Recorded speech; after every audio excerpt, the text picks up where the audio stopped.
राधे राधे, जय श्री कृष्णा। आज मैं आपको गाय माता की एक पौराणिक कहानी सुनाने जा रही हूँ। सभी कहानियों के साथ में गाय माता की कहानी ज़रूर सुननी चाहिए, इसका बहुत पुण्य फल मिलता है। साथ में गाय की सेवा करना, गाय को चारा पानी खिलाने का बहुत पुण्य फल मिलता है। यह आपको इस कहानी के जरिए पता चलेगा। आज मैं आपको गाय माता की एक पौराणिक कहानी सुनाने जा रही हूँ। आशा करती हूँ यह आपको ज़रूर पसंद आएगी। श्यामपुर गांव में एक मजदूर था। रोज की तरह दिहाड़ी मजदूरी के लिए घर से निकला। उस दिन उसकी शहर जाने वाली बस छूट गई। वह दूसरे साधन के इंतजार में एक पेड़ के नीचे बैठ गया। तभी वहाँ एक बहुत बड़ी चमचमाती गाड़ी आकर रुकी। ड्राइवर ने मालिक के लिए दरवाज़ा खोला तो गाड़ी में से एक अमीर सेठ निकला। वहाँ एक चबूतरा था और सेठ के हाथ में एक गुड़ की भरी हुई थैली थी। सेठ चबूतरे के पास आया और आव आव की आवाज़ें लगाने लगा। तभी वहाँ 3-4 गायें आ गई। सेठ ने सभी को गुड़ खिलाने के लिए चबूतरे पर गुड़ की थैली खाली कर दी। सभी गायों ने गुड़ खाया और चली गई। चबूतरे पर थोड़ा सा गायों का झूठन गुड़ पड़ा था। तभी वहाँ एक आश्चर्यजनक घटना घटित हुई। मजदूर ने देखा कि सेठ उस चबूतरे पर बैठकर गायों के द्वारा छोड़ा गया झूठन गुड़ उठा उठाकर बड़े ही चाव और आनंद से खाने लगा। और जब सेठ वापस जाने लगा तो मजदूर से रहा नहीं गया। मजदूर उठकर सेठ के पास आया और बोला कि सेठ जी, मुझे आपसे कुछ पूछना है। सेठ ने कहा, पूछो भाई, क्या पूछना चाहते हो? तब मजदूर बोला, सेठ जी, आप इतने अमीर आदमी हैं, आपने गायों को गुड़ खिलाया, यह बात मेरी समझ में आई। लेकिन आपने गायों का झूठन गुड़ उठा के खाया, वो बात मेरी समझ में नहीं आई। आपको भला झूठन खाने की क्या आवश्यकता? आप इतने बड़े अमीर सेठ हैं, आपकी यह हरकत मेरे गले नहीं उतर रही। तब सेठ जी ने कहा, अरे भाई, यह बात आज से 10-12 साल पुरानी है। आओ हम चबूतरे पर बैठकर बातें करते हैं। सेठ ने बताना शुरू किया कि भाई, आज से 10-12 साल पहले की बात है। मैं 20-22 साल का बेरोजगार युवक था। मैं नौकरी की तलाश में नगर नगर शहर शहर भटक रहा था। कहीं नौकरी नहीं मिली। मेरा कोई घर बार नहीं, मेरे माता पिता भी नहीं थे। मैं कई दिनों से भूखा था। एक रात्रि को मैं यहीं इसी चबूतरे पर बैठा था और उस पेड़ के नीचे एक गाय बैठी थी। तभी वहाँ एक आदमी आया और गाय को गुड़ डालकर चला गया।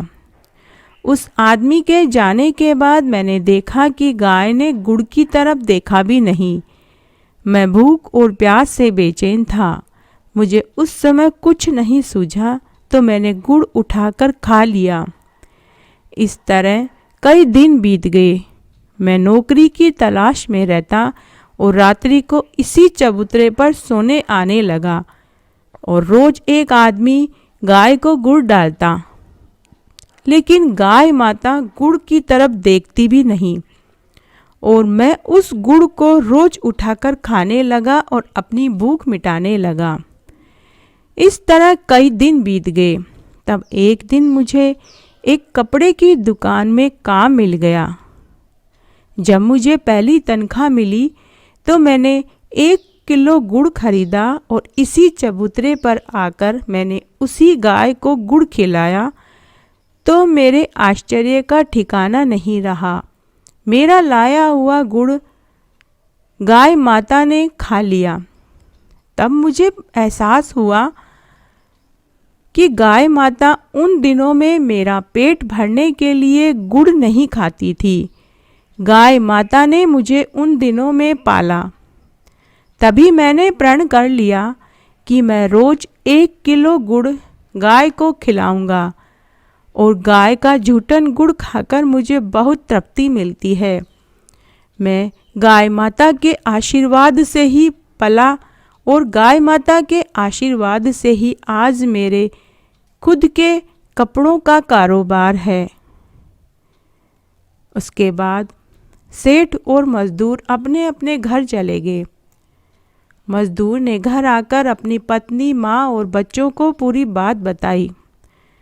तब मजदूर की माँ ने कहा कि बेटा, हम भी एक गाय पालेंगे और उसकी खूब सेवा पानी करेंगे। इस तरह मजदूर एक गाय और बछड़ी लेकर आया। रोज गाय को चारा पानी देता और खूब सेवा करता। इस तरह कई बरस बीत गए। काल आया और मजदूर की मृत्यु हुई तो यमदूत मजदूर को लेने आए। तब यम मार्ग में उन्हें खून की नदी मिली। यमदूत मजदूर से बोला कि अगर तुमने अपनी जिंदगी में गाय की सेवा की है तो यह खून की नदी पार कर लोगे, नहीं तो तुम इसी नदी में पड़े रहोगे और सड़ते रहोगे।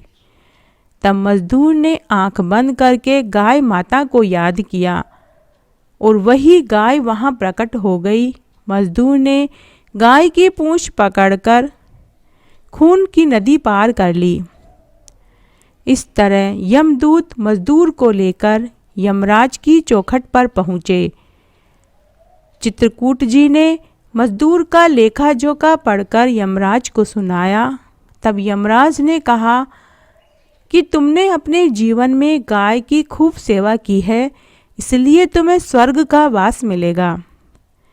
यमराज ने यमदूतों से कहा कि इसे स्वर्ग धाम पहुंचा दो। इस तरह आज मैंने आपको गौ माता की एक पौराणिक कहानी सुनाई। आशा करती हूँ ये आपको ज़रूर पसंद आएगी। अगर आपको गाय माता की पौराणिक कहानी अच्छी लगे तो कमेंट बॉक्स में जय हो गाय माता की ज़रूर लिखें। धन्यवाद।